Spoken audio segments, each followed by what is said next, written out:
Sara Gusperti, Team Nuoto Trento. Corsia 3 Alessandra Biari Fulcis, Team Veneto. Alla 5 Aglaia Pezzato, Team Veneto. 6 Sofia Sartori, Leo Sport. Alla 7 Beatrice Siboni, Forlì Nuoto. Corsia 8 Anita Bottazzo, Imola Nuoto.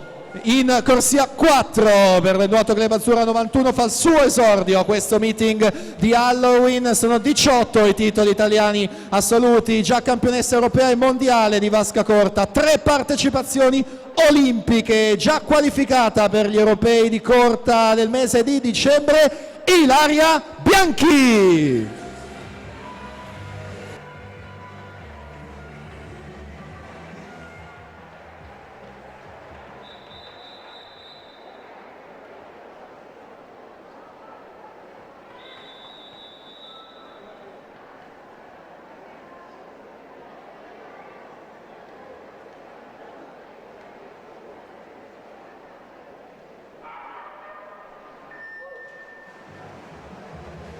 (25,62) il PB di Ilaria Bianchi, la seconda di sempre in Italia, quindi Pezzato alla 5, Ale Miari Fulcis in corsia numero 3, specialiste della velocità, con anche la giovane Sofia Sartori in corsia numero 6, quindi Ilaria Bianchi che esce davanti dopo la subacquea dei 25 metri, quindi la vittoria va a lei, Ilaria Bianchi 26,78 e quindi pari merito in seconda posizione Sofia Sartori e Viola Magoga, entrambe 27,72.